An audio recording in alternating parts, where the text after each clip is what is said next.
Assalamu alaikum, Abdurraheem. Wa alaikum assalam. How are you doing? That is better. Better. Now that is better. That's good. That's good. I was really worried for a minute. Where are you right now, Abdurraheem? I'm in sunny Shropshire. Although Shropshire is like, it's probably one of the rainiest places there is, but it hasn't been for the last couple of weeks. It's been outstanding. The sun is shining. It's hot. It's beautiful here. Was that in time for the lockdown that the good weather started in Shropshire, right? Yeah, but to be honest, for me, it doesn't make much difference. I live out in the countryside. So I live in a town, a very small town that's basically surrounded by countryside. So I take a few steps and I'm in the hills. So it's made virtually no difference to my life, to be honest, the lockdown. I think the only difference is queuing to get in a supermarket is a bit weird, but otherwise, alhamdulillah, it's pretty much the same here. And I can't get a hold of any bread flour. That's the other thing. You know, there was big shortages here as well. That and toilet paper. Yeah, like no flour at all. I mean, like I make my own most of the time. I make my own organic bread, and I make my own pizzas. Like almost anything to do with flour, most of it I make myself. And I was doing that way before the lockdown. So I'd get in big 25 kg bags. I have a sort of plastic bin. I keep it in the kitchen. But come the lockdown, I can't get a hold of any organic flour at all. So it's such a deprivation. I'm suffering so much. I mean, I'm saying it as if it's pathetic. Like I'm not, you know, that's the level of my suffering from the lockdown is not very high. You know, so I'm not complaining. Alhamdulillah, thank you Allah for making everything easy. You know, That's why my wife was saying the same, because she normally makes bread and things like that. And I said, what, no homemade bread? You'll have to use bought bread. I said, no, I can't use bought bread. So alhamdulillah, we managed to get some flour after a few days. Yeah, so it's good. Yeah. Well, Mohammed, we had to use that type of bread on the tour. When we were doing the tour of the North and South Islands, every morning we were having tea and toast, weren't we? We were reminiscing about the British culture, which you don't know anything about. Anyway, bread and jam. Bread and jam, yeah, and tea. And Abdurraheem knows a lot about English culture. Of course, you're born and raised British, Abdurraheem. Well, I was actually born in Tanzania, and I was born in Dar es Salaam in Tanzania. So I spent the first 2 years of my life in Africa. So I'm actually African by birth. Abdurraheem, I wanted to sort of ask you a few things and try and sort of get some conversation going on. I know are you fasting today? Yep, we started first today. Day of Ramadan. You started today. Yeah. Alhamdulillah. Yeah. Ramadan Mubarak for you and your you family. Too. First of all, to all the listeners as well. I mean, so first of all, the lockdown. What sort of time have you been having? What have you been doing, occupying yourself with during the this COVID-19 lockdown? Yeah, like I said, honestly, my life has not changed at all. I think what is interesting for me is that people are doing things that I've been harking on about for a long time. So we need to learn to work from home more. And I do that from the basis of, you know, apart from anything else, everyone needs to cut down their carbon emissions. We need to travel a lot less.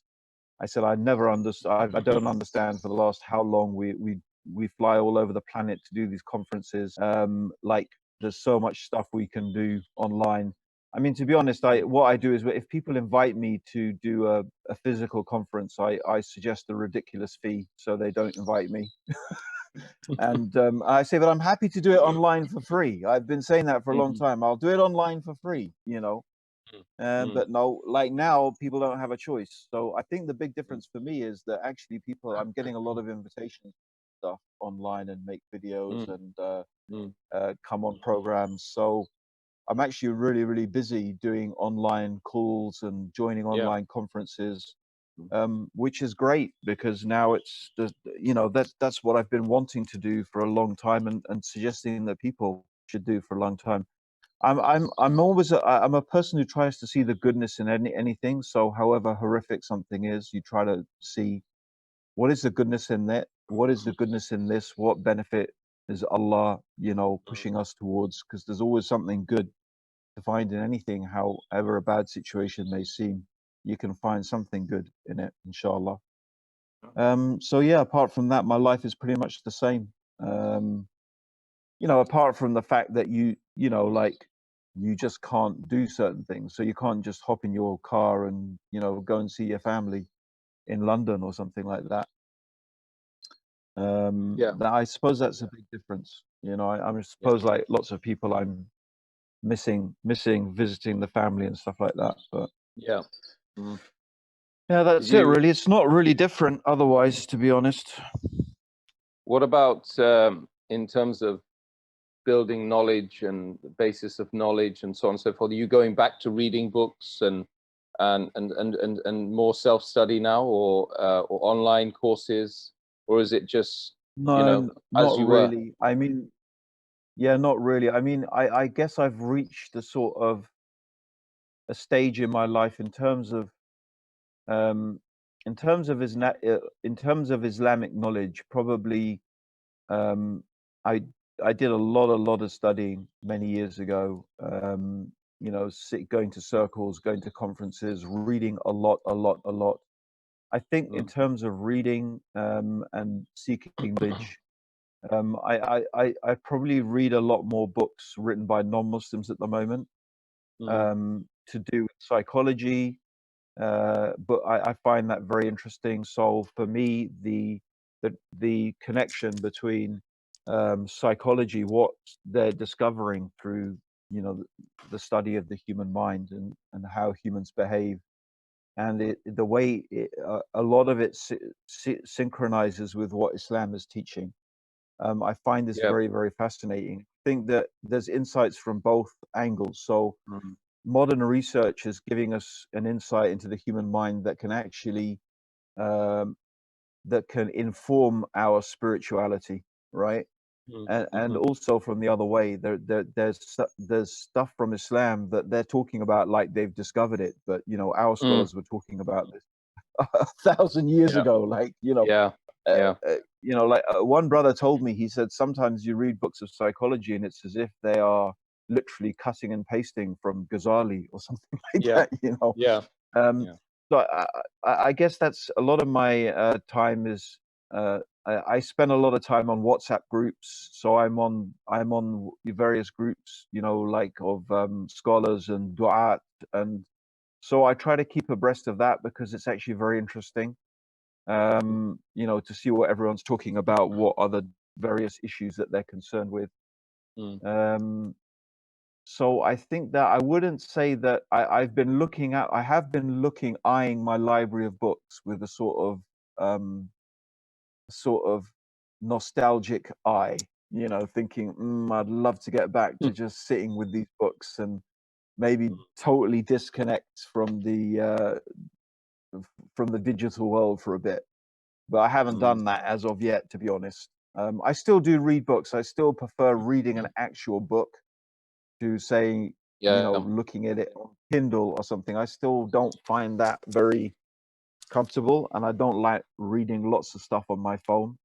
I find it a bit stressful, to be honest. Just like in terms of physically, I find it a bit.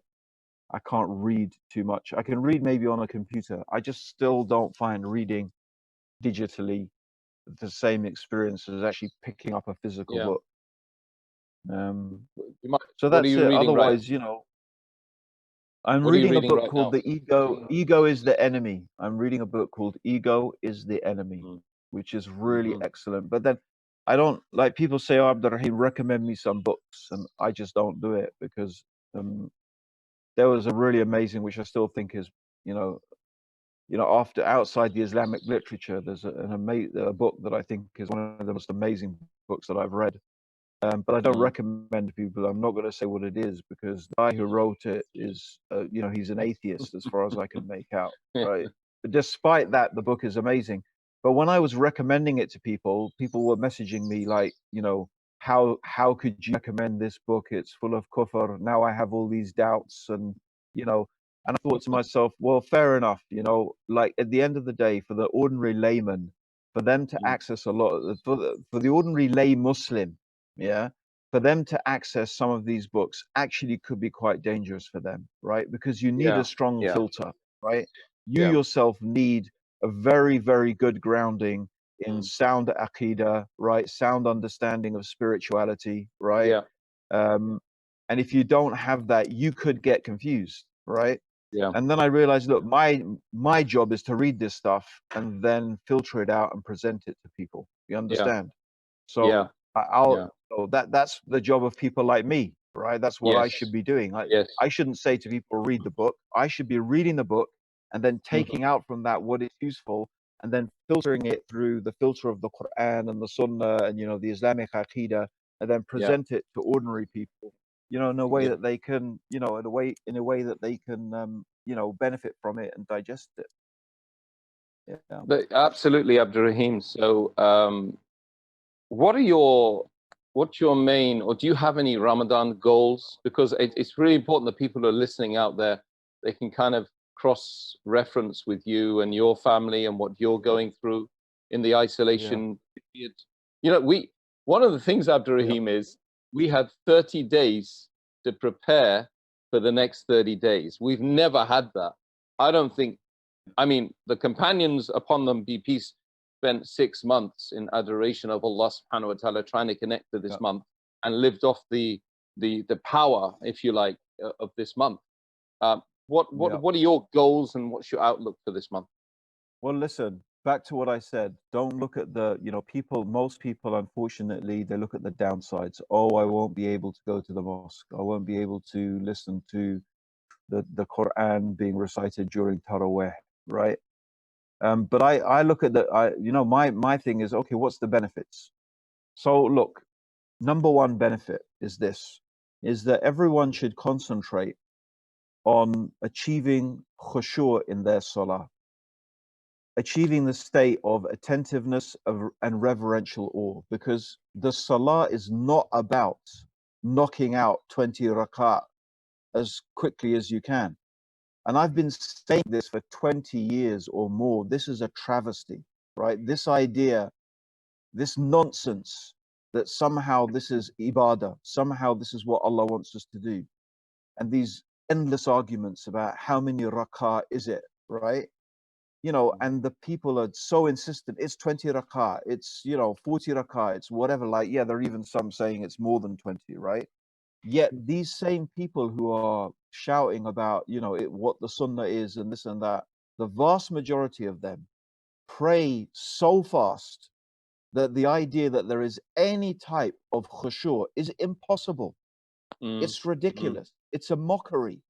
And it's Ibn al-Qayyim. You know, I came across this saying of Ibn al-Qayyim. You know, I always get happy when I come across, you know, a high level scholar, right, who says something that totally agrees with what my thought process is, right?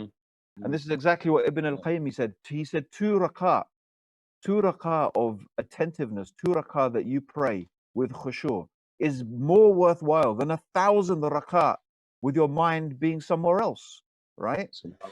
And so, listen, this is a time for everyone, right, to actually practice praying the way they're supposed to. Don't worry about how much Quran you're reciting. Don't worry about how many rakat you're knocking out. Concern yourself with thinking of nothing and no one except Allah. Concern yourself with being in a state of reverential awe in front of Allah. So, in fact, this is what I did with my kids. So, yesterday I was leading the kids, last night I was leading the kids to family in prayer. And then I said, okay, now I'm going to go through the prayer. And I started talking about how we are going to get khushu'. What is khushu'? How do you achieve this state of reverential awe in your prayer? So I was talking to them. So bit by bit, we're going to go through, what does Allahu Akbar mean?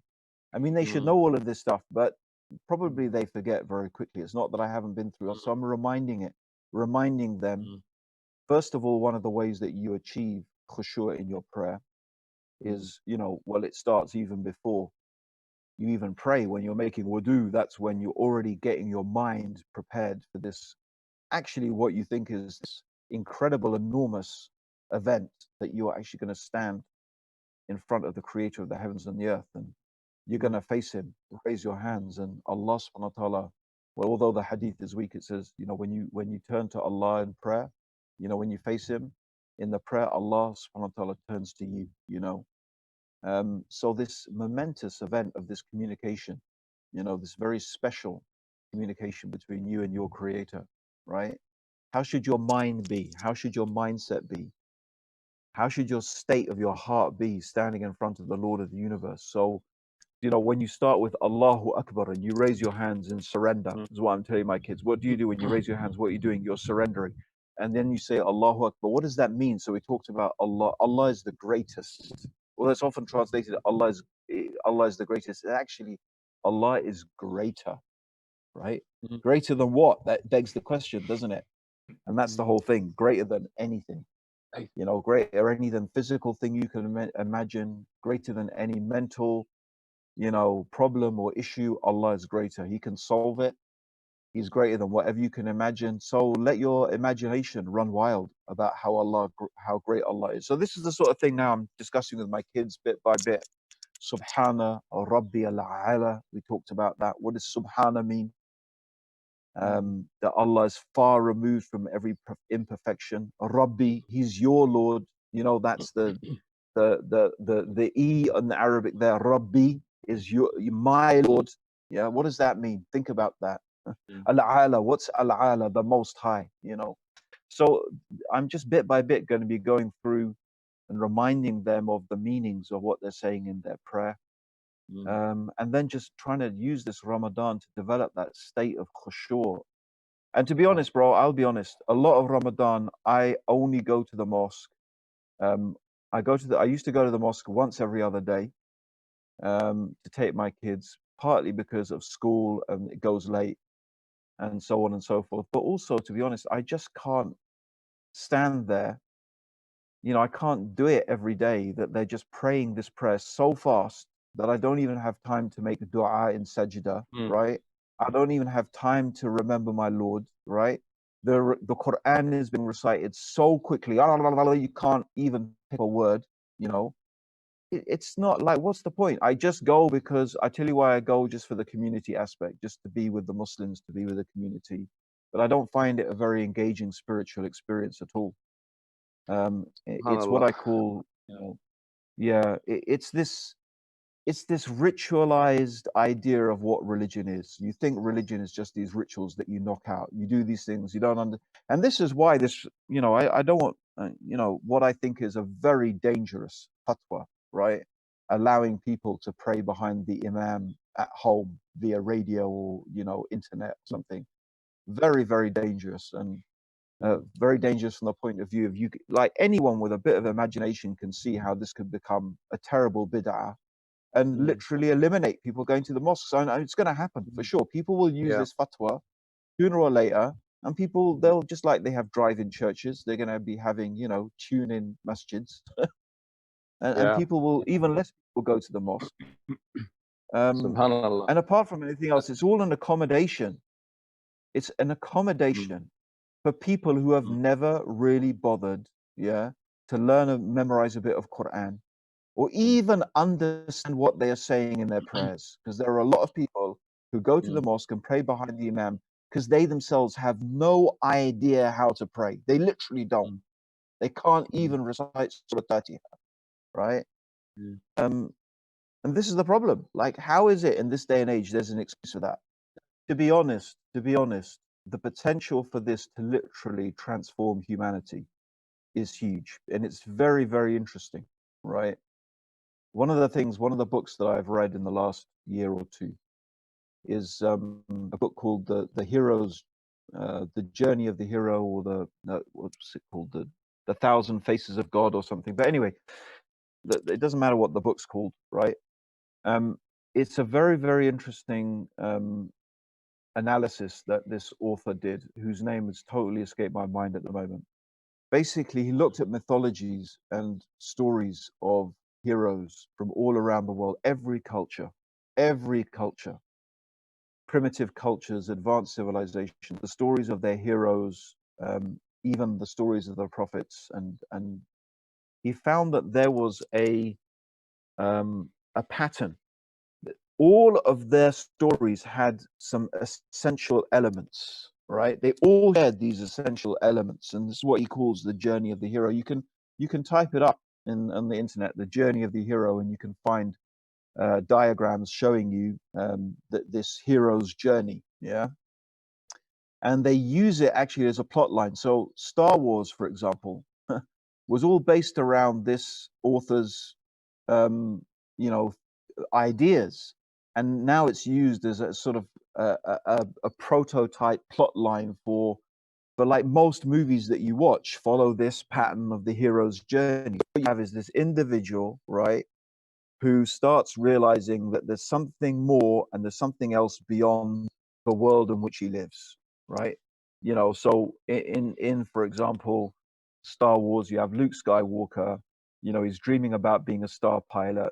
He's stuck in his little farm, but he wants to go further. He wants to explore the galaxy. But this is a theme that is repeated everywhere, whether it's, you know, whether it's a spiritual person, Buddha, seeking enlightenment, going out with the yogis, the Prophet sallallahu alaihi wasallam, going to the cave of Hira, right? And it's very interesting that the theme of the cave, the theme of this going into the cave, is one of the key components. The idea of going into isolation, the idea of spending time with yourself and with your thoughts, the idea of spending time thinking about yourself, who you are, what is your place, you know, these existential questions, right? But yet this cave is darkness. This cave is frightening because it's a dark place, right? It's an unknown, it's a sort of void, right? So it's in every story of every hero, you find this moment. And the fact that we've almost been forced into it, the fact that we've almost been forced into this, the whole of humanity almost has been forced into this moment of going into the cave, right? This moment of isolation, this moment of almost being alone with yourself for some time. It has potentially incredible transformative power, actually. Yeah. And again, we hope for the best. We hope, inshallah, maybe this is, you know, who knows, inshallah, maybe we'll have a positive new direction for humanity that might come from this. We can only hope and pray, inshallah, and make the best of it and spread guidance and enlightenment and spread the light of Islam so people can benefit from that, inshallah. One of the things that we're doing on this platform is to try and allay some of the fears that our non-Muslim brothers and sisters have towards our faith and our perspective, our spiritual outlook on life, and so on and so forth. So we're going to be asking a couple of questions which will stand alone. We might do that on a separate platform, actually, because it needs a little bit more preparation from your side as well, because I was going to ask you, you know, for example, what exactly is the Quran? From a non-Muslim perspective, people have a lot of awe and sort of, they have respect for the Quran, but they, at the same time, they kind of malign it so much out there. Is there something that you can shed light on? What exactly is the Quran? The Quran is God's letter to us. It's his message to us. Now, this is the message from the creator of the whole entire universe to humanity. It's his last message. It's his last risala, you know, his last letter, in a sense, his last book that Allah has given. And it's a book of guidance. It's a book of enlightenment. It's a book of wisdom. It's a book of good news. It's a book of warning. Yeah, and it's a very, very unique, very, very special book. But it ultimately, above everything else, it's a book of compassion and mercy, because every single chapter of the Quran, except one, begins with Bismillahir Rahmanir Rahim, which means in the name of God, the merciful, the mercy giving. And, you know, it's very interesting because many people may think that Islam is very harsh, or they have ideas about Islam being this religion, you know, of I don't know, terrorism or war or something, which is patently absurd, actually. And like the only thing you need to know to refute that is that every single chapter of the Quran starts with Bismillahir Rahmanir Rahim. And yes, Islam does talk about warfare because warfare is a part of human life.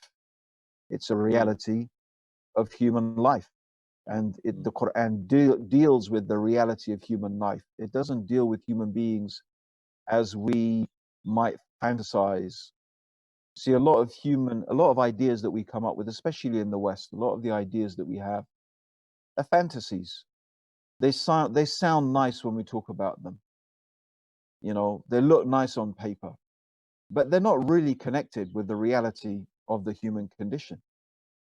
And there may be even people who so much believe that they can even go to the extent of disregarding the basics of human biology, to the extent that you can even confuse what is a male and what is a female.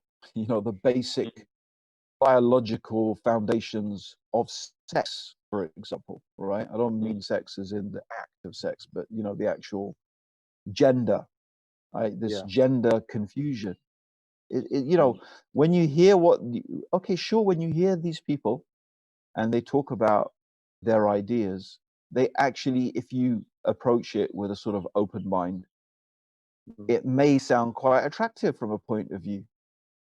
You know, they use terms about equality and stereotypes, and they talk about the dangers of toxic masculinity, and all of these, to be honest, they have some validity.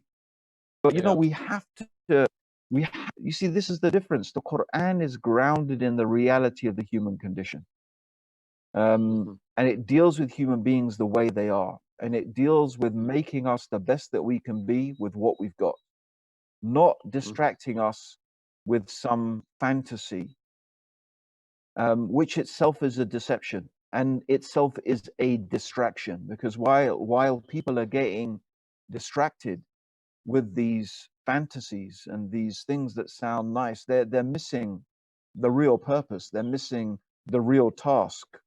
They're missing what would really benefit them.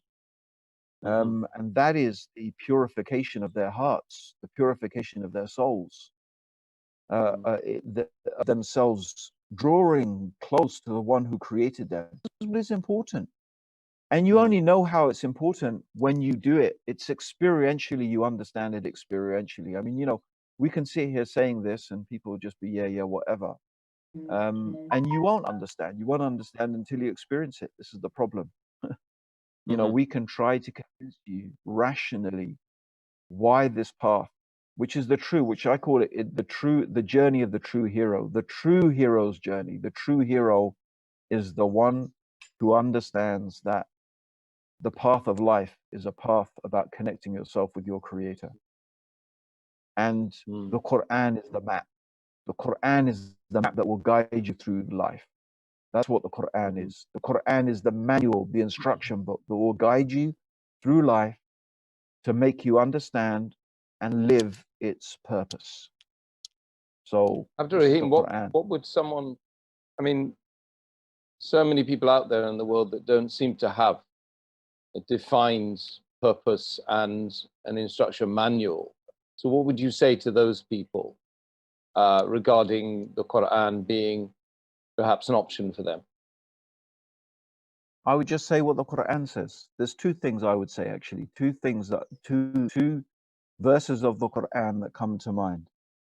So I will, you know, I don't know them in Arabic, but the meaning of these verses, one is, think about consequences. Like, as the Quran says, like, if this Quran, if this guidance that is there in the Quran, and also that is, you know, we have to understand also the Quran is lived.